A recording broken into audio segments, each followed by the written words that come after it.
kami dari kelompok 1 yang beranggotakan saya sendiri yaitu Rifu Francisca dengan NIM H1071241002. Saya Rizky Ramadhani dengan NIM H1071241006. Saya Karigo Jenat Masduro dengan NIM H1031241003. Saya Deva Sidika dengan NIM H10724101. Saya Flora Agustin dengan NIM H10713012. Saya Armada Fazal Hadianto dengan NIM H1071241004. Di sini kami membuat video penjelasan mengenai pembongkar korupsi dan penyalahgunaan kekuasaan. Selamat menyaksikan.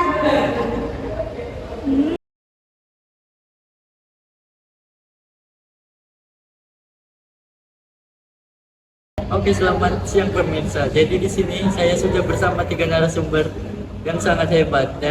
Ada Mas Andro, ada Mbak Flora dan Mbak Rifa.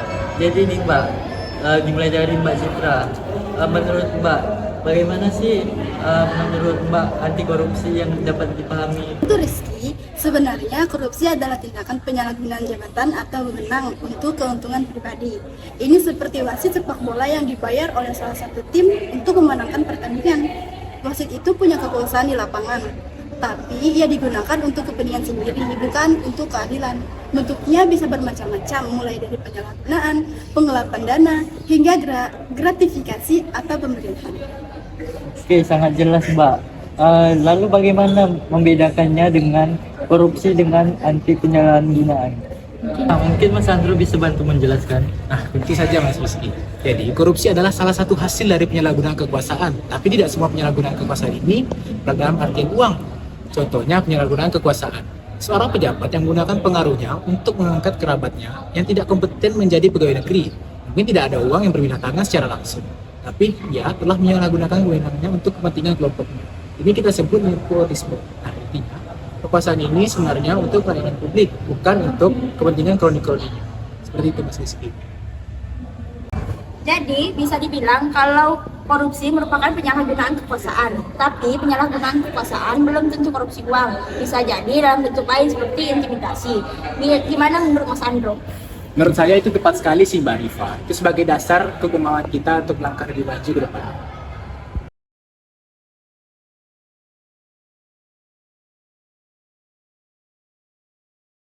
Nah, masih di Sobat Pancasila. Jadi kita masuk ke dalam segmen 2 yang tetap dengan Mbak Flora dengan pemateri baru kita yaitu Mbak Tari dan Mbak Dea. Nah, kita sudah tahu definisi tentang korupsi, tapi yang dibingungkan di sini bagaimana cara memberantas korupsi tersebut. Kenapa sampai saat ini masih susah untuk diberantasi? Nah, menurut Mbak Tari gimana nih? Nah, kalau dari sisi hukum ada beberapa faktor. Pertama, penegakan hukum yang lemah. Hukum bagi koruptor seringkali tidak memberikan efek jerah. Bayangkan, kerugian negara triliunan, tapi hukumannya hanya beberapa tahun penjara dan denda yang jauh lebih kecil. Nah, terus kedua, regulasi yang tumpang tinggi dan banyak celah untuk para koruptor bermain di dalamnya. Ya, terima kasih Mbak Tari atas penjelasannya. Nah, menurut Mbak Jenny gimana nih? Saya ingin menambahkan dari perspektif dunia usaha. Kadang ada tekanan atau sistem yang sudah memaksa. Misalnya untuk memenangkan sebuah tender proyek, ada oknum yang meminta uang pelicin. Jika tidak diberi, prosesnya akan dipersulit. Ini menciptakan lingkaran setan. Usaha terpaksa korupsi untuk bertahan, dan pejabat semakin terbiasa menerima suap. Ini merusak iklim investasi yang sehat. Nah, jangan lupakan dampaknya bagi kita masyarakat biasa. Korupsi itu bukan sekedar angka statistik. Janganlah rusak yang tidak dikunjung diperbaiki. Bisa jadi anggarannya dikorupsi, kualitas pendidikan rendah, dan sekolah roboh. Mungkin dananya dipotong, layanan kesehatan yang mahal dan tidak memadai. Bisa jadi ada market mereka kesehatan.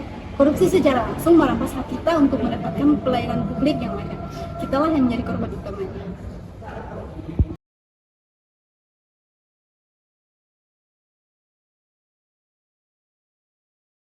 Kita masuk ke segmen 3 yang kembali lagi bersama dengan narasumber-narasumber kita yang hebat ini. Nah, kita sudah tahu definisi dan bagaimana memberantas korupsi tersebut. Nah, saya ingin bertanya kepada narasumber kita, apakah penyalahgunaan dan korupsi itu berevolusi? Saya ingin bertanya nih dengan Mas Anto, bagaimana nih? Menurut saya, sekarang modusnya ini semakin canggih. Ada yang namanya korupsi kebijakan, di mana peraturan atau undang-undang ini dipesan oleh pihak tertentu untuk menguntungkan bisnis mereka. Ini lebih berbahaya karena legal secara formal, tapi substansinya merugikan kepentingan publik. Selain itu, ada juga penyalahgunaan data pribadi oleh oknum di pemerintahan untuk kepentingan politik ataupun komersial. Lalu sebagai generasi muda, apa yang bisa kita lakukan? Rasanya pusing sekali melihat semua ini. Jangan pesimis Riva, perubahan besar selalu dimulai dari hal kecil. Maka pendidikan sejak kita harus membangun generasi yang integritas yang benci terhadap korupsi di lingkungan kita sendiri. Mulailah dari hal kecil, jangan mencontek, jangan tidak absen, jangan menggunakan orang dalam mendapatkan sesuatu. Oke, kalau untuk Mbak Tari gimana nih? Nah, kalau dari sisi sistem, kita perlu mendorong beberapa hal. Yang pertama yaitu seperti transparansi. Nah, anggaran pemerintah harus bisa diakses dan diawasi oleh semua publik. Lalu yang kedua, reformasi birokrasi. Sederhanakan perizinan, digitalisasi layanan untuk memotong jalur-jalur transaksi. Lalu ketiga, memperkuat lembaga pengawas seperti KPK, dan pastikan independensi terjaga. Oke, terima kasih Mbak Tari atas penjelasannya. Nah, menurut Mbak Dia gimana nih? Di dunia bisnis, kita harus mendorong tata kelola perusahaan yang baik. Perusahaan harus berani menolak praktik suap dan menerapkan sistem anti penyuapan yang terverifikasi. Ini bukan hanya soal etika, tapi juga soal keberlanjutan bisnis jangka panjang.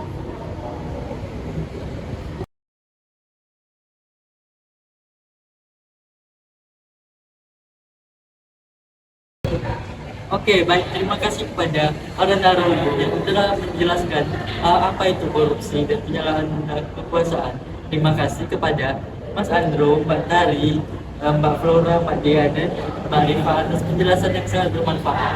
Semoga penjelasan dari narasumber kita tadi menjadi pembelajaran kita terhadap korupsi dan penyalahgunaan kekuasaan itu sangat berbahaya bagi sendi-sendi bangsa kita. Karena korupsi dan penyalahgunaan kekuasaan itu sangat merusak sendi-sendi bangsa kita. Maka kita sebagai generasi muda harus memberantas tindakan tersebut. Nah, sebelum itu saya ingin kepada para narasumber menyebutkan slogan kami. Oke, 1, 2, 3. Sobat Pancasila, Berantas korupsi.